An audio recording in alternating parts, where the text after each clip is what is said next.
इस वीडियो में आप सुनेंगे भीष्म पितामह को अपने जीवन के अंतिम दिन नुकीली शैया पर क्यों बिताने पड़े। एक दिन भगवान कृष्ण भीष्म पितामह से मिलने आए और कुछ बातें की। बातों बातों में भीष्म पितामह ने श्री कृष्ण से पूछा कि हे मधुसूदन, मुझे अब तक के जीवन के पिछले सभी 100 जन्म याद हैं और अपने उन 100 जन्मों के कर्मों का भी स्मरण है। मुझे याद है कि मैंने उन सभी जन्मों में ऐसा कोई भी पाप नहीं किया, फिर भी विधाता ने मुझे ही इस असहनीय पीड़ा को सहने के लिए क्यों चुना। उनके इस सवाल पर श्री कृष्ण बोले कि हे पितामह, आपको अपने अब तक के सिर्फ 100 जन्म ही याद हैं और अगर आप चाहते हैं तो मैं आपको उससे पहले के जन्मों के कर्म याद दिला सकता हूँ, जिसकी वजह से आपको ये कष्ट भोगना पड़ रहा है। भीष्म पितामह ने व्याकुलता से श्री कृष्ण से कहा, हे मधुसूदन, कृपया करके इसके बारे में बताएं।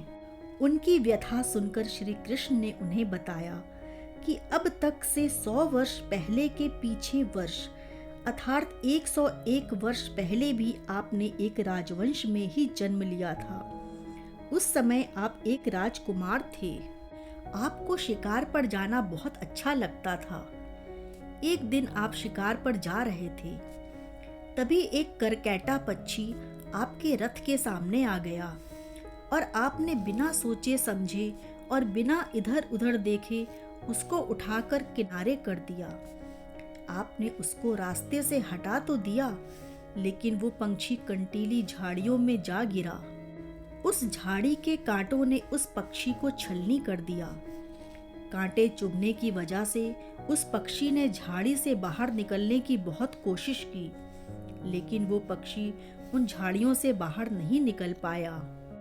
करीब 18 दिनों तक वो पक्षी उन झाड़ियों के बीच अपने जीवन और मृत्यु के लिए संघर्ष करता रहा और अंत में एक दिन उस पक्षी ने कष्ट को भोगते हुए वहीं अपने प्राण त्याग दिए। लेकिन 18 दिनों तक अत्यंत दुख में आपको श्राप देता रहा कि जिस तरह मैं इन कंटीली झाड़ियों में अपने जीवन के लिए लड़ रहा हूँ, ठीक उसी तरह तुम भी अपने जीवन के लिए संघर्ष करोगे।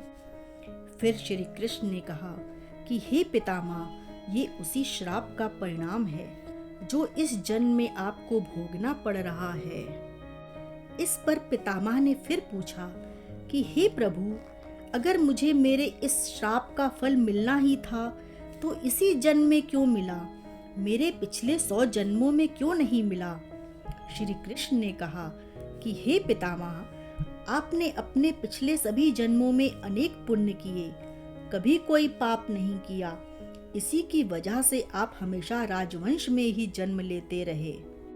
आपके इन्हीं पुण्य कर्मों की वजह से ये श्राप कभी आपको छू भी नहीं पाया और आपके पुण्य कर्मों ने इस पाप को दबा दिया। लेकिन इस जन्म में आपके पुण्य कर्मों का क्षय तब होना शुरू हुआ जब आपने उस पापी और कपटी दुर्योधन के गलत होने पर भी उसका साथ दिया। दुर्योधन के छल करने पर भी उसका विरोध नहीं किया। महाभारत के युद्ध में अभिमन्यु के साथ छल किया गया और आप वहां पर चुप रहे।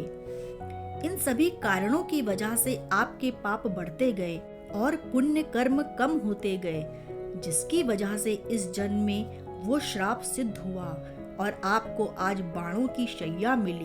भीष्म पितामह 58 दिनों तक नुकीली बाणों की शैया पर लेटे रहे। भीष्म पितामह को स्वयं की इच्छा से मृत्यु का समय चयन करने का वरदान प्राप्त था। महाभारत के युद्ध में अत्यंत घायल होने के पश्चात भी भीष्म पितामह ने अपने वरदान के बल पर अपने शरीर का त्याग नहीं किया।